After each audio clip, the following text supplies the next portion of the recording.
Hello दोस्तों, हमारा हिंदू धर्म अनेक प्रकार के रहस्य समेटे हुए है और इसी तरह का एक रहस्य यह है कि हमारे इतिहास में हमारे हिंदू धर्म में 5 ऐसी कन्याएं हैं जो हमेशा कुंवारी रहेंगी। वो संभोग करने के पश्चात भी कुंवारी रहेंगी और वो बिल्कुल पवित्र रहेंगी। और अगर उनको संतान की भी प्राप्ति हो जाए, उनको संतान भी हो जाए, उसके बाद भी वो कुंवारी रहेंगी। उसके पीछे क्या कारण था, क्या रीज़न था, चलिए उस बारे में आज हम बात करते हैं इस वीडियो के अंदर। और वो 5 कन्याएं कौन-कौन सी थी, तो चलिए दोस्तों वीडियो को शुरू करते हैं। तो कौन सी वह दिव्य 5 कन्याएं जिनको कि हमेशा कुंवारी रहने का वरदान प्राप्त था? मित्रों, क्या आप जानते हैं कि आपने कभी ऐसी कन्या के बारे में सुना है जो विवाहित और संतान के जन्म के बाद भी कुंवारी हो? लेकिन पौराणिक काल में कई ऐसी दिव्य कन्याएं हुई हैं जिन्हें यह वरदान मिला था कि प्रेम संबंध बनाने के बाद भी उनका कुंवारापन कभी भंग नहीं होगा और आजीवन कुंवारी कन्या के समान वे मानी जाएंगी। लेकिन सोचने वाली बात यह है कि इतना बड़ा वरदान किन कन्याओं को मिला था और क्यों मिला था। हिंदू शास्त्रों के अनुसार ये 5 स्त्रियां विवाहित होने पर भी कन्याओं के समान ही पवित्र मानी गई हैं। दोस्तों, आपको बता दूं कि इसमें सबसे पहले नाम आता है देवी अहिल्या का। देवी अहिल्या की कथा का वर्णन वाल्मीकि रामायण के बालकांड में मिलता है। वह अत्यंत ही सुंदर, सुशील और पतिव्रता नारी थी। इनकी शादी गौतम ऋषि से हुई थी। दोनों वन में रहकर अपनी तपस्या और ध्यान करते थे। शास्त्रों की माने तो देवराज इंद्र ने गौतम की पत्नी अहिल्या के साथ और इनके पति की गैर मौजूदगी में छल से प्रेम किया था, यानी छल से इन्होंने संभोग किया था।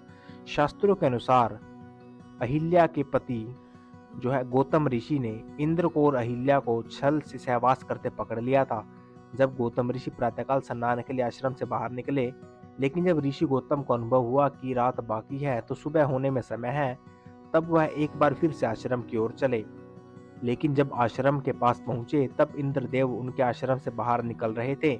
उन्होंने देवेंद्र को पहचान लिया और इंद्रदेव द्वारा जो है ये जो कुकृत्य किया गया है वह काफी क्रोधित हुए और इंद्रदेव और अहिल्या दोनों को श्राप दे दिया। जिसके बाद देवी अहिल्या ने क्षमा याचना की और कहा कि इसमें मेरा कोई दोष नहीं है। लेकिन गौतम ऋषि ने कहा कि तुम शिला बनकर यहाँ निवास करोगी। त्रेता युग में जब भगवान विष्णु के अवतार राम जी जन्म लेंगे और वहां आएंगे, उनके स्पर्श से एक बार से तुम्हारा उद्धार होगा। और इस लिस्ट में जो अगला नाम आता है दोस्तों, लंकापति रावण की पत्नी मंदोदरी का। दरअसल मंदोदरी को चिर कुमारी भी कहा जाता है। ये किसी और की नहीं बल्कि राक्षस राज और मायासुर और अप्सरा हेमा की पुत्री थी। वही अप्सरा की पुत्री होने के चलते मंदोदरी अत्यंत खूबसूरत थी।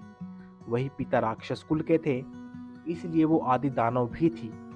वहीं अगर मंदोदरी के विवाह की बात करें तो महादेव के वरदान उसने मांगा था कि उसका पति पृथ्वीलोक का सबसे विद्वान होने के साथ साथ शक्तिशाली भी हो। जिसके बाद उसका विवाह रावण से हुआ था, जिसमें मेघनाथ, महोदर, प्रहस्त, विरूपाक्ष, भीमकव, वीर जैसे बलवान पुत्रों को जन्म दिया। पुत्रों को जन्म देने के बाद भी मंदोदरी का कौमार्य भंग नहीं हुआ था। दरअसल इन्हें चिर कौमार्य का वरदान प्राप्त था। इसके बाद अगली कन्या की बात की जाए तो तारा का नाम आता है। मित्रों, तारा के बारे में बहुत कम ही लोग जानते हैं कि वह एक अप्सरा थी जो समुद्र मंथन के समय निकली थी। बाली और सुषेण दोनों ही इसे अपनी पत्नी बनाना चाहते थे।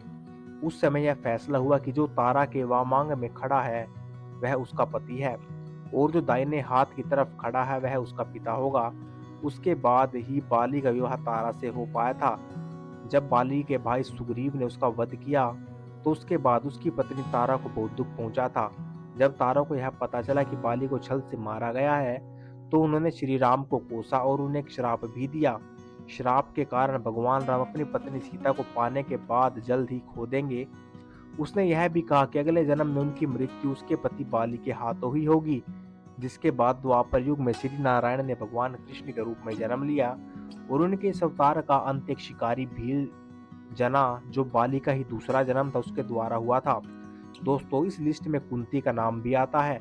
दरअसल कहा जाता है कि यदुवंशी राजा सूरसेन की प्रथा नामक कन्या और वासुदेव नामक एक पुत्र था। प्रथा को राजा सूरसेन ने अपनी बुआ के संतानहीन लड़के कुंती भोज को गोद दे दिया। कुंती भोज ने उसी कन्या का नाम जो कुंती रखा गया। इस तरह कुंती अपने असली माता पिता से दूर रही। जैसे ही दशरथ ने अपनी पुत्री शांता को अंग देश के राजा रोमपद को गोद दे दिया था, कुंती अपने महल में आए महात्माओं की सेवा किया करती थी। एक बार वहां दुर्वासा ऋषि आए। कुंती की सेवा से खुश होकर ऋषिवर ने कहा, हे पुत्री, तुम्हारी सेवा से अत्यंत प्रसन्न हूँ। मैं तुम्हें एक ऐसा मंत्र देता हूँ जिसके प्रयोग से तू जिस देवता का स्मरण करेगी वह तत्काल तेरे सामने प्रकट होकर तेरी इच्छा पूर्ण करेंगे। इस तरह कुंती को एक अद्भुत मंत्र मिला। कुंती का विवाह हस्तिनापुर के राजा पांडु से हुआ था। कर्ण सहित कुंती के युधिष्ठिर, अर्जुन, भीम नामक 3 पुत्र थे। नकुल और सहदेव पांडु की दूसरी पत्नी माद्री के पुत्र थे। दोस्तों, इस लिस्ट में 5वां और आखिरी नाम द्रौपदी का ही आता है। महाभारत की नायिका द्रौपदी भी 5 कन्याओं में से एक है। 5 पतियों की पत्नी होने वाली द्रौपदी का व्यक्तित्व काफी मजबूत रहा था। कहते हैं कि द्रौपदी का जन्म कैसे हुआ था, इसलिए उसे आगयानी भी कहा जाता है। द्रौपदी अत्यंत धीर, जवान, पवित्र और महान महिला थी। महाभारत काल में यह 5 पांडवों की पत्नी भी थी। अपने स्वयंवर के दौरान अर्जुन को अपना पति स्वीकार करने वाली द्रौपदी को कुंती के कहने पर 5 भाइयों में पत्नी बनकर रहना पड़ा था। द्रौपदी को वेद व्यास ने यह वरदान दिया था कि 5 भाइयों की पत्नी होने के बाद युद्ध भी उसका कुमार्य कायम रहेगा। प्रत्येक पांडव से द्रौपदी को एक-एक पुत्र रत्न की प्राप्ति हुई। चौपड़ में खेल के हारने के बाद जब पांडवों को अज्ञातवास और वनवास की सजा हुई, तब द्रौपदी ने उनके साथ सजा का पालन किया था। कुरुक्षेत्र के युद्ध में अपने पिता, पुत्र और भाई को खोने वाली द्रौपदी को कुछ ग्रंथों में माँ काली तो कुछ में धन की देवी लक्ष्मी भी कहा जाता है।